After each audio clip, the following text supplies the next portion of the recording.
Good afternoon again. I would like to welcome you to this session between Dr. Wally Serote and Professor Anthony Bogues. The procedure is that we have 60 minutes. We'll ask Dr. Wally to give us about 15 minutes presentation, and thereafter we'll ask Professor Bogues to respond to Wally. Then thereafter I will have a conversation with them. Then we'll open to question. Let me start by reintroducing Dr. Bogues, who was born in Jamaica, who is a writer, scholar, curator. He is an author and editor of 9 books in the fields of Black radical political thought, Caribbean intellectual history, and Caribbean art. He is currently working on a book titled Black Critique and a project on the political thought of Michael Manley and Jamaica in the 1970s. He is also co-editing some of the unpublished writings of Sylvia Wynter and writing a volume of Haitian art. He is the Asa Mesa Professor of Humanities and Critical Theory at Brown University, the inaugural director of the Center for the Study of Slavery and Justice, Brown University, an honorary professor at the University of Cape Town, and a visiting professor of African and African diasporic thought at the Free University of Amsterdam. He has curated exhibitions in the Caribbean, South Africa, and the US. So we'll start with Wally, who I will introduce now. Just forgive me because I want to be a bit intimate with my elders, so I'll just call them Pratoni and Browali. Browali Serote was born in Sophia Town, north of Johannesburg in 1944. He grew up in the Johannesburg township of Alexandra. Serote developed an interest in the Black consciousness philosophy and the anti-apartheid struggle of the day. Upon leaving school, Serote began working as a journalist. He joined the African National Congress, and in 1969, Serote was arrested and detained without trial and in accordance with the Apartheid Regimes of Terrorism Act. During his 9-month incarceration, he was kept in solitary confinement and released without being charged. In 1973, Serote won the Ingrid Jonke Poetry Prize for his first anthology of poems entitled Yakala Inkomo, published in 1972. The following year, he was granted a Fulbright scholarship and traveled to Columbia University to complete a master's degree in fine art. Unable to return to South Africa under apartheid, he began a life in exile, living in Gaborone, Botswana, where he co-founded the Medu Art Ensemble with Tamimiele, and in London. And he lived also in London, where he relocated in 1986, and worked for the ANC's Department of Arts and Culture. He returned to South Africa in 1990 after the ANC was unbanned.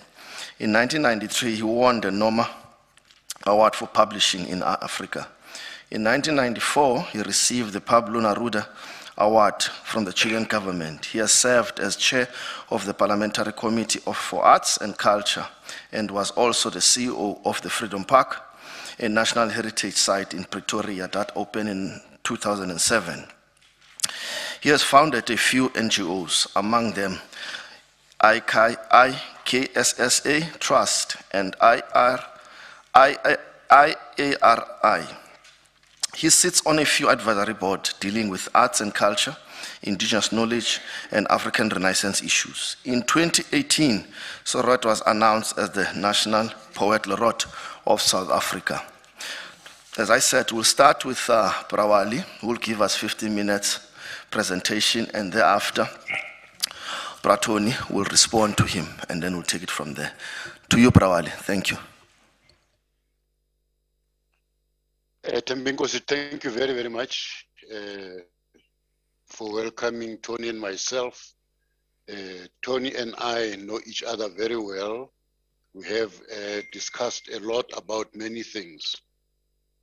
Let me start here about this conversation that we're going to have.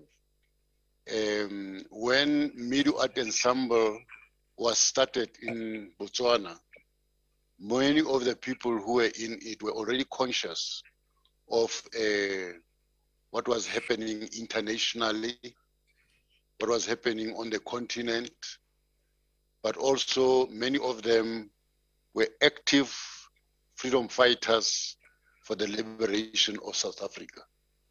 I'm stating that to say that is the context from within which the whole concept of Medu Art Ensemble emerged. We're also very conscious of the different other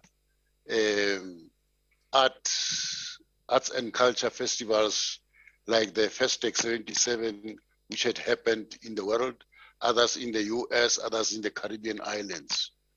We're also conscious of the role of Cuba in the world, the role of Vietnam, the Vietnam War in the world. So it is against that backdrop, us being members of the African National Congress, that we sat down and said, what is it that we should be doing to emphasize the consciousness raising among ourselves, amongst the masses of South Africa, the masses of Southern Africa. So it is against that backdrop that Medu Art Ensemble was founded. A political context, a historical context of the world, a historical context of the African continent, a historical context of South Africa itself. Having done that, then we also had to look and say, us being in Botswana, what is the best method that we can use to engage with the people in South Africa from an underground clandestine position, but also with the people in Botswana and the people in Southern Africa through the arts. That's why when you look at what we're doing in Medu Art Ensemble, you find that we went through all of the spectrum of the arts: dance, theater, filmmaking, photography, literature, posters, art itself, and so on. And we were fortunate in the sense that some of the people who were already in Botswana in exile had experienced to work in the arts. But also, we thought it would have been very important, because of our international consciousness, to say, let us look also in Botswana and say, outside of South Africans, who are the other people with skills in the arts, with a similar political orientation, who can be integrated into Botswana, so into Medu. So you would find that, like in the picture that you see, that Teresa, she's from Spain. Her husband was from Cuba. And we had other people from the US, other people from England, and so on. Also, Botswana were part and parcel of us. And as I said, we're very conscious of the fact that in '77, there had been the Festec Festival of the Arts. When we started, then we were starting an organization which will, on the one hand, use the different art forms to talk to Botswana, to talk to Southern Africa, but also to focus and become part and parcel of the struggle in South Africa. That is very, very important. Through the arts, getting involved in politics, and also being aware of our context, which is Southern Africa, but also focusing on ensuring that we contribute into the struggle of South Africa itself. So that's one part of the thing. If anyone were to ask now at this point, what is the evidence of the existence of Medu? I can only say it is most unfortunate to say this, but the most comprehensive collection of all of the arts which were done by Medu in that time from 19 1978 to about 1985, 86. All of it I discovered when I was invited to Chicago to the Institute of Arts in Chicago. I discovered that many of the results, especially the posters, the letter, what do you call them? The lithographic magazines that came out of sorry? No, go ahead, Wally. The graphic arts, which is the paintings and the newsletter. Yes, that's what I wanted to say. Newsletter and many other things, photographs and slides and pieces of film footage you find in the Art Institute of Chicago. The story that I heard when I asked how was this comprehensive collection found, I was told that actually it was sold anonymously to the museum in Chicago. Much later, when we investigated, we find that actually it was collected by a person who was in the South African National Defense Force, which means the defense force of the apartheid structures. He's the one, of course, they were collecting and they collected and they sold it to that. But at the same time, I must also say, fortunately, there are some other members of Medu who have now started an archive center at the University of the Witwatersrand, which is very important also. Having said all of that, then I will say the inspiration which buttressed the exiles, members of the ANC, activists in the arts in Medu, what buttressed that was our understanding of how the African National Congress was waging the struggle in South Africa and what was the objective of waging the struggle in that way. You will always hear that the ANC based itself on 4 pillars to conduct the struggle in South Africa: international, mass activity, underground, and armed activity. When we come to international, that is why we would be very, very conscious of Africans in the diaspora and seek to make contact with them and seek to engage so that we address African problems in the world and everywhere else. This is very important, but also we also knew that we were committed to ensuring that we wage a humane struggle. We're not waging struggle against human beings. We're waging struggle in terms of humane understanding and wanting to ensure that we contribute towards creating a humane world. That is why at this present moment, if you ask me, if Medu was here now, what would it do? And I would say, would be influenced by understanding that we have to do everything possible through the arts to conscientize ourselves, to conscientize South Africa, the continent, their diaspora, about multipolar world. What is this multipolar world that must come into place, which must exist? Who is against it? Who is for it? Which would then make us understand what is this Ukraine and Russia war that is going on. Our understanding at the present moment is that we would support mediation to stop the war, but would also support the fact that the outcomes of this war must contribute towards a multipolar world. I've jumped the gun a bit, and let me go back to Medu. Medu then, of course, would have had to be influenced by the first, I think it was about 7 Pan-African congresses which happened from the 50s onwards, and also be influenced by the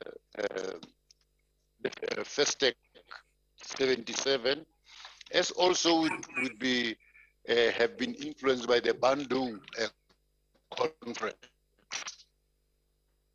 This is the context of Medu.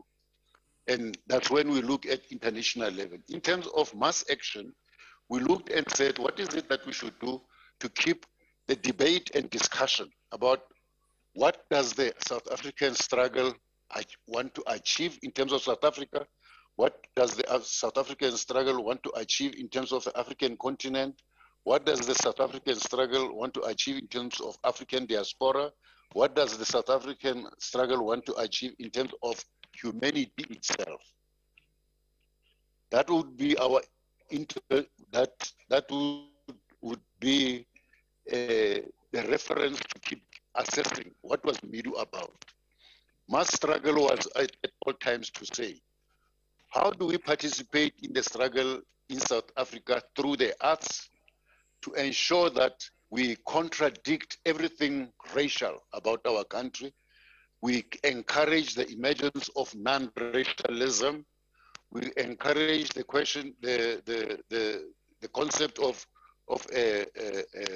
non-sexism to emerge, democracy to emerge, and an anticipation that South Africa must, as much as possible, be a productive country, doing away with the three scourges which have impacted on especially the Black people because of apartheid: the scourge of unemployment, the scourge of being discriminated, the scourge of being poor.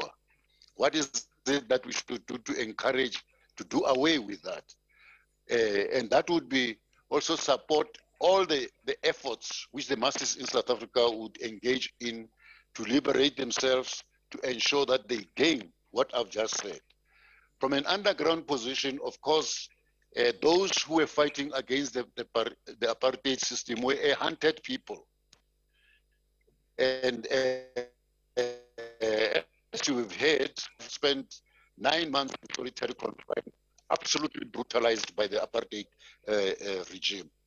But in the time that we're talking about, it was not only detention, lots of deaths, lots of crippling of people, lots of suppression, lots of oppression, which we had to find a way to engage with an understanding that eventually what we should gain out of all this, we should find a manner to create a people-to-people democracy created by the people themselves. And that was part of the mass democratic movement linked to the underground. The armed action, all of us were militarily trained, not all of us, but many of us who were in Medu, who were South Africans, who were ANC, were military trained. And therefore we had a deep understanding of the manner in which the struggle, the armed struggle was waged in South Africa. I think we were the only liberation movement which waged a restricted armed struggle. What do I mean by that? All of us knew that I would never pick up a gun and shoot somebody because they are white. It would be treason for me to do that. Or pick up a gun and shoot somebody because I disagree with him. In the first and most important, we knew that the gun is carried so that it creates possibility for a discussion about the future of our country. As we understood that, we had to be effective in being trained through armed struggle to know to defend positions that we take, because the other side also was using a military to fight against us and to ensure that it enforces oppression, it enforces the apartheid system. Having said all of that and rounding up, if you look at whether you look at the newsletters that we produced, the theater projection products that we produced, the photographs, the film, at all times you will find semblances of everything that I've said so far. A struggle position with a clear understanding of what the objective is, defending the means that we're carrying out to achieve that goal.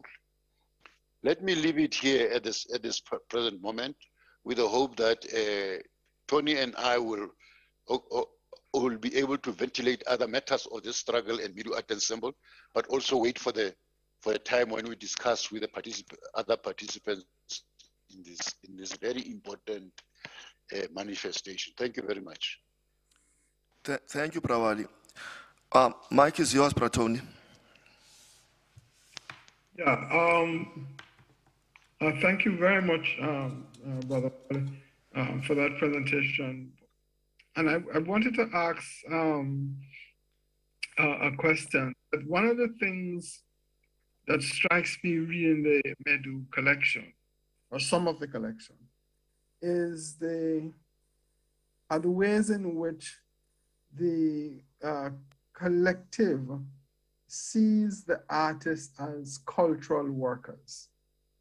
And I wanted to ask you about the debates and about why, in fact, did you all choose that? Because you could have said we are writers, we are artists, you know, painters, whatever, theater, playwrights. But instead you choose a collective phrase that we are cultural workers. And I just wondered why that, and what was the debate around that led you all to make that decision? Tony, it's a very important question that you are raising. And I must say, I would approach it from three points of view. The first and most important thing is that we were working ourselves, and we understood from having worked in South Africa as artists, whether musicians, painters, photographers, and so on, how exploited we were. That's the first thing. So we knew that as creative people would be extremely opposed and fight against exploitation of human beings by other human beings. That's the first point. But the second point is that by doing so, we're also associating ourselves with the struggle of the workers in our country, to say, if the workers can liberate themselves from the exploitation, which has actually ruined the lives of workers through the exploitation of the apartheid state, and including also colonialism and imperialism. If we can win that, it is a definite a promise of freedom of the South Africa. But the other matter is that we knew that the struggle of workers must be to other struggles of other societal formations in the country. So we saw ourselves as part and parcel of that three layers of struggle, as we produced the arts, as we learned about the arts, but also as we participated in the liberation struggle. Right. Thanks, Wally. And then, are we still on, Tembi? Tembingos? Yes, Browali. I think Tony wanted to come in. No. I just wanted to ask that what is interesting is that for you all, for the Medu Collective, the question of art and culture was not separate from the poster that we see here, social development. And so I wanted to ask, what did the collective spend any time discussing social development? What would happen after the ending of apartheid? Yes. We always understood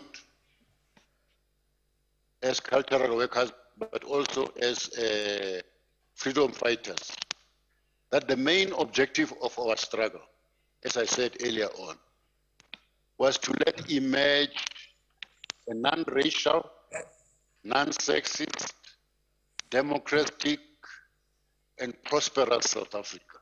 We always understood that.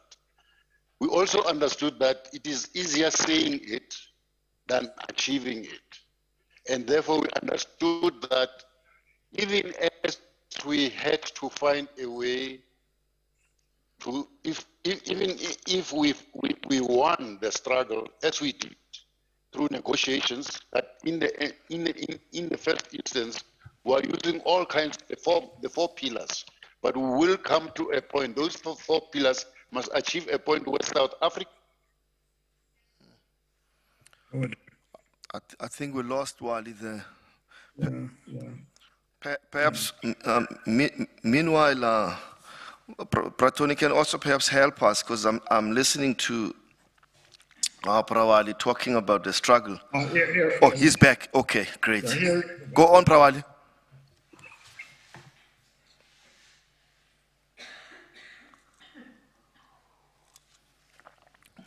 Unmute, Wally. Can you unmute? Unmute. Can you hear me now? Yeah. I don't know, where did I stop? Because I was talking until now. We lost you when you were talking about the ways in which you were all committed to the struggle for prosperous South Africa. Then we lost you. Prosperous South Africa, yes. That first and most important was we're fighting to achieve a platform where South Africans will sit down and discuss how to move away from apartheid, and also what it is that we should do to establish a non-racial, non-sexist, democratic South Africa, prosperous South Africa. We understood that, and if you look at all the works that we produced from Medu, they talk to that. That's why I wrote the paper on Medu and called it "The People Will Govern," because that was the most important thing. South Africans never voted and participated in democracy as South Africans, black and white. We're divided, but we had to come to a point where South Africans should participate as South Africans, black and white, and because they would have agreed. And therefore, one of the most important achievements of the struggle is the constitution of our country. At the present moment, that constitution is under threat of people who are challenging it, and we have had to create a movement which has emerged to say we must defend the constitution of that kind of our country. It was founded in struggle, and it must be defended. So you'll find, for instance, that I, as a national poet laureate, am part and parcel of that movement, and I'm producing all kinds of art forms to support that defense of the democracy of our country.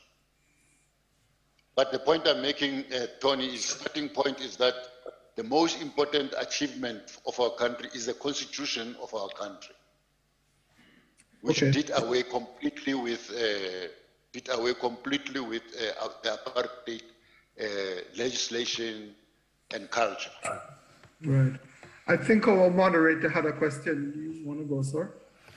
Oh, thanks, Tony. Browali, can you speak of the centrality of art? You've touched the role of art, the different art forms that Medu utilize, but also the broader movement against colonial apartheid forces. Can you speak how the art was central in that struggle? Yes, let me give you an example.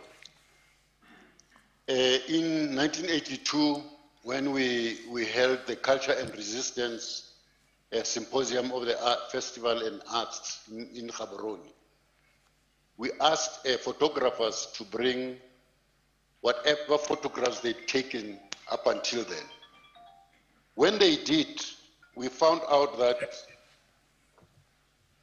the lenses of the cameras were pointing in the same direction which the rifles of the oppressors were facing.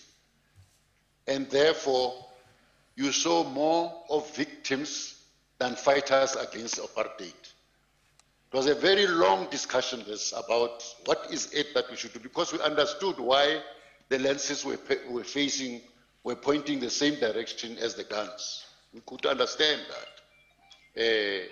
The force of apartheid must have been able to force people, for safety, for everything, to look in that direction where the guns were fighting. Because opposite to that is you would not be a photographer, you would be a corpse.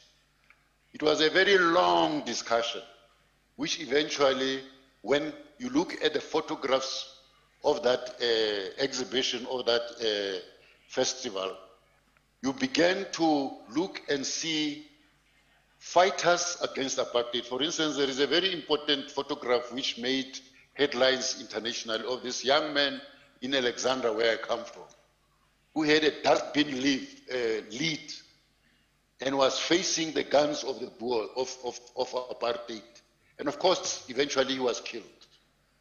And somebody took that photograph, which means that somebody who was doing it was on the side of the fighting young man. That's one example that I want to show, that you had to discuss and find what is it that you should do with the arts to create consciousness among the people of South Africa, but also the people of the world, that there is a fight against apartheid. And this fight is by people who look like this, and this is how these people are fighting it, whether they were dancing, whether they were singing, whether as I was saying, with that young man was carrying leads, or they were taking cover, or even mass demonstrations against greatest odds, and many other things that they did. But also, we must understand that to a very large extent, because the ANC was banned in South Africa, many people did not know the leaders of the struggle. For instance, I first saw Madiba as a human.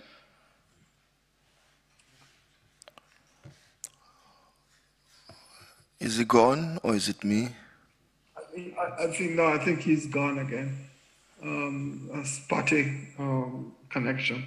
I think he was, the point he was making was certainly photography played an important part in the South African struggle. And for Medu, it was really critical, both photography as well as posters. And we have seen some of the posters in in some of the slide that was shown. But I think that one of the important thing to try and think about is how Medu itself represented one current within the arts community, if you want to put it that way, in Southern Africa. That there was the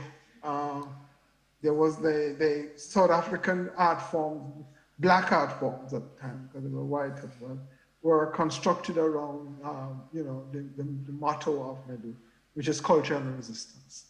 And so I think that Medu's motto of culture and resistance represented the text of that particular those particular currents in South Africa. But one of the interesting things about Medu, and sorry, Wally is still not on, is the use of graphic forms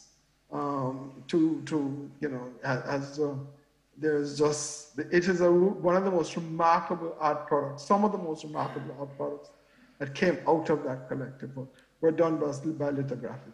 And some of the most remarkable art products itself in South Africa during the apartheid regime were also done by through lithography. And so that it is, we want to, those of us who are thinking about art and culture and so on, in politics might want to think about form and composition and form and how a material, how some materials and forms come together to create art products that are really very important in the consciousnly of both for the artist, but also, quite frankly, in the consciousness of the struggle itself. While we are waiting for Wally. He's back again. Oh, he's back. Okay. Moderator, we might want to. Yeah, I'm looking at time as well. Yeah, let people ask questions. Perhaps.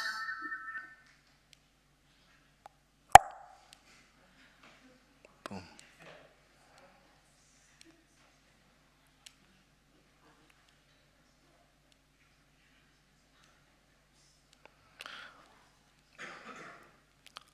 I hope you are getting ready with comments and questions.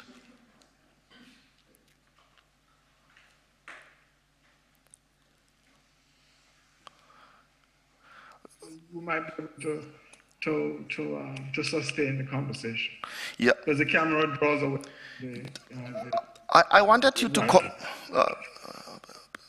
Pratoni, I wanted you to comment briefly while we are waiting, because in your early presentation, you talk about culture, politics, and you later introduced the notion of publics. I'm just thinking, how would you frame Medu, given the circulation of the posters? Because I think they managed to travel beyond not only South Africa as a form of distributing knowledge, but also as a form of protest. In other words, art became a commitment into addressing the struggle. What would be your reading of Medu in that? Yeah, absolutely. What I would say is that Medu was one of the most successful art collectives in doing that, and that was through the popularity of posters, and that it deliberately set out, and Wally said it deliberately set itself up as having to deal with publics. And one of the things I thought what would be really interesting to ask, to hear from Wally, is how did how did it circulate its posters back in South Africa, right? When it was they were all underground and exiled in Botswana. What were the means in which they were able to circulate, to circulate the posters in South Africa? I mean, the circulation outside of South Africa to other places, if you're in Botswana, is fairly easy. But as an underground group, militant group, in exile, it always struck me. I always wondered what were the mechanisms deployed to circulate, because there was a deliberate attempt to do that, as well as to connect to publics. So you're absolutely right in that. Yeah, I'm also listening to, also thinking of made to give rise to the Community Arts Project, which also produces posters in Cape Town, especially silk screen that were also used in particular for the workers' movement for the United Democratic Front. And then that also advanced to the printing of T-shirts that became another popular form of distributing this knowledge for the publics. You know.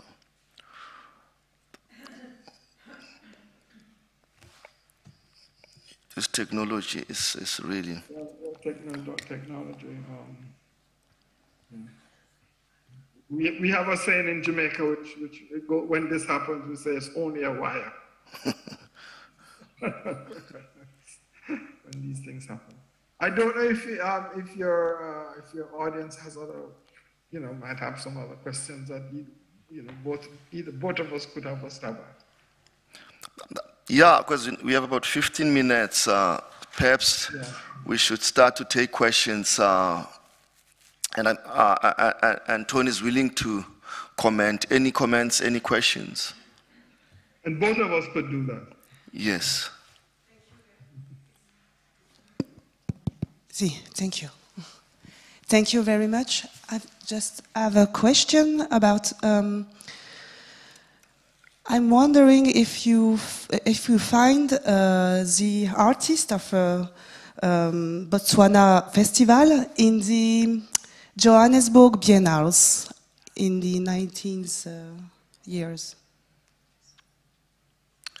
Can you repeat the question because I didn't get it clear, please? Can we find the same artist of this 1982 festival in the Johannesburg Biennale? Johannesburg Biennale? Yeah. Which one does the first? Okay. I'm just trying to recall. I don't want to make accurate comments here, but some of the artists who participated in in Medu, I'm just thinking of the names. There's Wally coming. But some people like David Colloque, who was there, you know, went on to participate, not in the Biennale, but in the subsequent events in the 90s. And people like, I'm not sure, even Mario is here, he can also help me, because the first Biennale is still a mystery for some of us, because it was mainly centralized in Joburg, and even the way it was organized, it went to select certain artists. But what I know as a fact is that some artists, even those who were not part of the festival in Botswana, they did in subsequent activities of arts in the 90s participate in some of the activities. But I don't want to give wrong information about the Biennale. I have a question that's loosely related. Wally, are you back on? Sorry. Okay, sorry, go ahead, question. I understand that at the time, anonymity was very important, but of course, more recently, works have been attributed to different cultural workers. And I'm wondering if that's a organized effort or if that's just happening organically, and if there's a lot more work to do in that area. Yeah, I think Wally would be best suited to answer that question. But I mean, we can understand why, given, you know, people were in exile, etc., why people are anonymous, and that it's now I know there's there's an effort, and Wally, led by Wally and others, quite frankly, to kind of name names, so that we have we can begin to have a sense of who these people are. Part of, I think, the work in Chicago, which launched the public collection that ironically was given by the South African police force, sold and given it to sold, was that as well, was to try and open up the collection so that the anonymous artworks and so on could now be made. I'm not sure, Wally again is the best person for this, because I'm not sure what that project is, how that project is going, and what are the prospects for the work that they're doing. Can I talk to that point? Yes, please, Mario. I think that being anonymous was obviously partly because of the underground, but it was also part of the ethos, the shift away from the individual artist and to be part of a collective, and therefore to foreground the identity of Medu rather than the individuals. I think that as I understand it, the naming of individuals and the historicizing of the project has been led in part by, I would credit Judy Seidman as one of the people who was intimately involved with Medu. I think she's had a lot to do with identifying, because she was there, who actually worked on what. And I think it's a general trend you'll find in books on posters. I'm thinking of posters from the Community Arts Project and other organizations. They also tended to be attributed to the organization, a Cap Media project, whereas now you will find that actually names are being attributed there. But the other thing I wanted to say is that in terms of the question about the relationship between Medu and an event like the Johannesburg Biennale, I don't think we must confuse participation in the symposium in 1982 in Gaborone with being part of Medu. Hundreds of people attended that symposium. They weren't, and those were mostly people who came from outside. Medu was a collective that was based there. And I think that the two really prominent names are Tami Mnyele, who was killed by the South African Defence Force in the raid on Botswana in 1985, being the most prominent. Judy Seidman, and I think the others are generally not as well known, but Judy in particular has played a role in identifying people including people who came from other countries. If I speak under correction, but I think there was a Cuban, for example, a few other people that were involved there. I'm not up to date with exactly all those people, but they are not generally well known as artists. Even Judy's work tends to be very much associated with political output as well.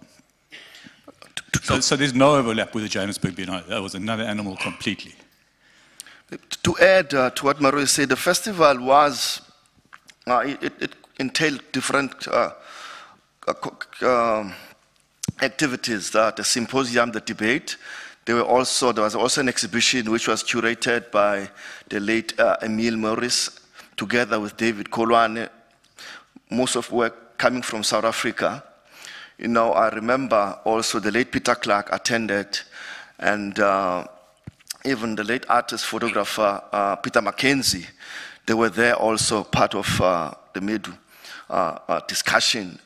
And so to go back to the question of the Biennale, most artists that were central in the liberation struggle as far as art and groundwork, they tend to be sidelined in the 90s. Because what began to happen with the kind of trends of curating certain particular work that were, you know, I mean, especially after Albie Sachs's paper, which was used to define or frame what the 90s should think about, to move away from the kind of resistant art or throwing fist, you know, I mean, then you start to get works that are concerned with identity, with personal issues, with all range of what one would call subjective or introspective issues that tend to not be like overt in commenting on social and political issues. And those artists from the 70s, 80s fall apart. And the new trend of installations, of performance art, you know, it's only like, again, in the 2000s that you begin to see paintings, you begin to see photography generating more interest as far as the photographs such as Omar Bacha, for example, George Hallett, and many others. Can you hear me now?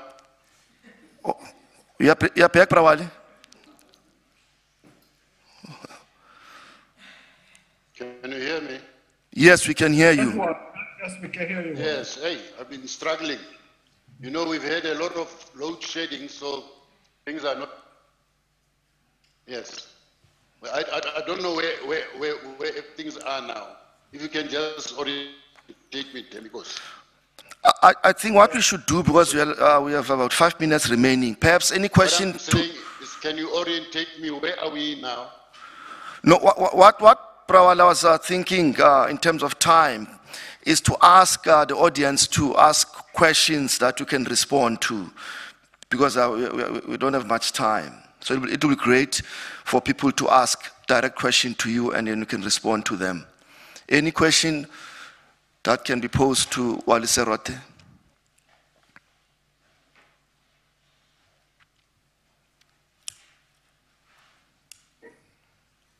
Wally, why people are taking questions, one of the issues that came up was question of the naming of artists who worked in the collective. And we were just wondering whether or not, you know, what's the Boom. Okay. I think once the connection is back, then we'll allow that question. Thanks. Just to fill up the lack of the connection. Thank you. I'm interested what your take is on the role of Okwi and Weser in the scene of the biennial in Johannesburg. Recording in progress. That, you know, the different people who work in the collective. To make their names public today. Yeah, they should be public. In my document, where I give the history and forward movement of Medu, all of them are named, including those who were killed in 1985. Okay. The 12 who were killed in 1985. Everybody is named. How did it start, and who was participating in the beginning, and how it mushroomed and built, and even people are identified about that. and who were in which art forms. There were those who were in the graphic arts, there were those who were in the photography, in the film, and it's people who chose to be in those sectors of the arts. Yes. Yeah.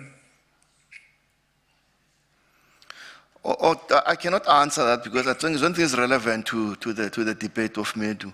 The Okwi is a different matter. Let's design. No, I'm just responding to a question from the floor, Browali.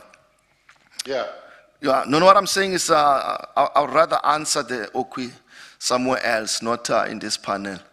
You know what I mean? Browali, perhaps you might also help us as we are wrapping, just to talk briefly about people shall govern. In what way art was part of that? Because this slogan was popular, you know what I mean? But now it seems to have faded away. And when you were also mentioning that the defense for the Constitution that the struggle committed to ensure. So what's happening with the arts, with culture? You know, is it possible to revise these the kind of strategies of artists seeing themselves as cultural workers? You know, is it possible to regenerate ways of working collectively? Because now art has been pushed into this individualism, you know, whereby collaboration are things that usually happen via certain kind of luxuries of commission, all of that. Can you speak to that in your view? Yes, I mooted at some point about the fact that we have been the South African people as a nation have been put in a position where they have to defend democracy and defend the judiciary in our country. Am I audible? Yes. Yes. Yes. There is a reason for that. The reason is that almost all the gains of struggle, as spearheaded by the African National Congress, but anchored strongly on the masses of the country, have been corroded to the extent that the people, the African National Congress is taking a position where it says, we have done something very, very wrong. Because of that, we have to find a way to renew ourselves. I won't go into that. But at the present moment, the key thing is, what is it that cultural workers, artists must do to nurture, to let grow, to let emerge strong patriotism in the country, guided by the constitution of this country? What is it that the artists must do? And that would demand that the artists must work in collectives to do that.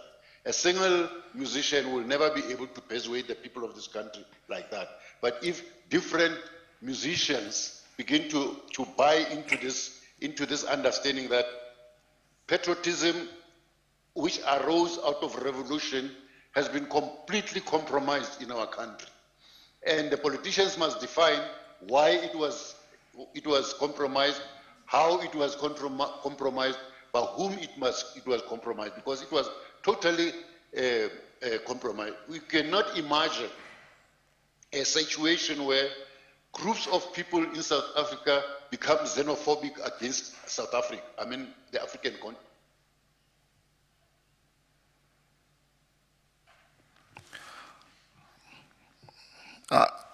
Technology is not on our favor today.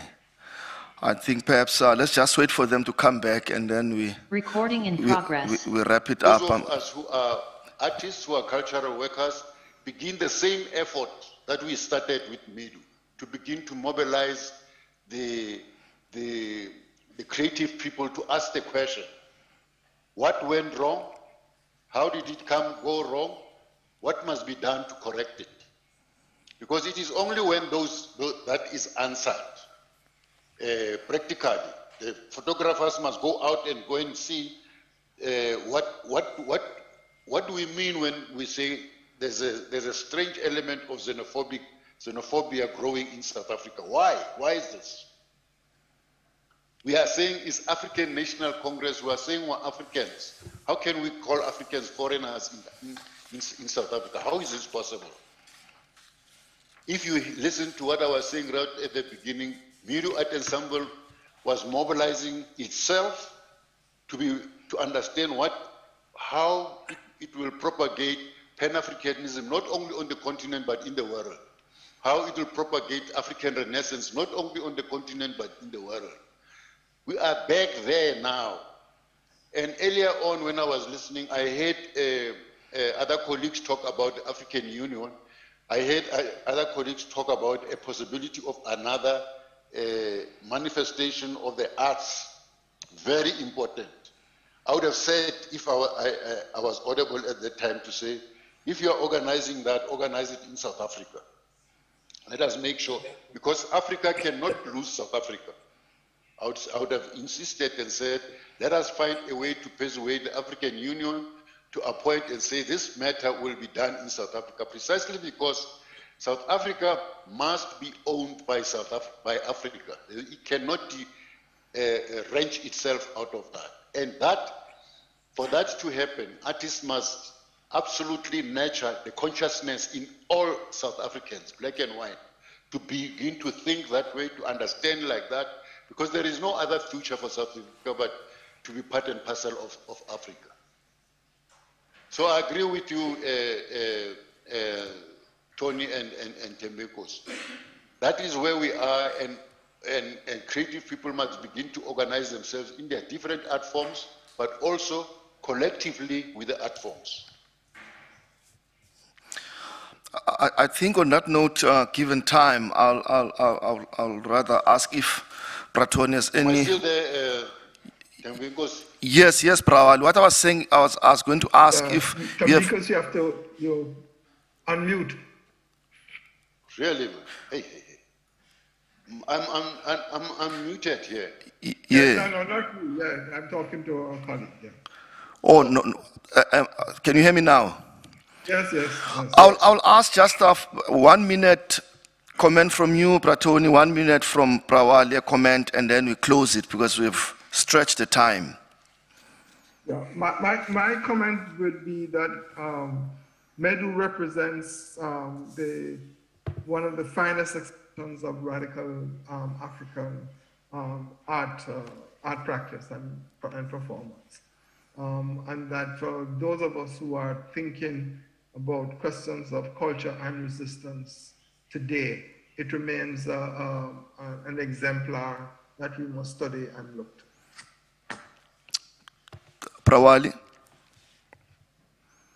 Concurring with what Tony has said, I think all of us who are here, who are participating in this manifestation, must take the position that while learning from the different formations which emerged on the African continent, we should find a way, and I'm going back to what was mooted, that there is a plan to have a festival the size of Festec 77. That festival must really happen, and it must go back to the times when we mobilized Africans on the continent, Africans in the diaspora, Africans in the world, and humanity as a whole, to say we are reclaiming Africa once more for humanity. And I think art forms are capable of that. Thank you.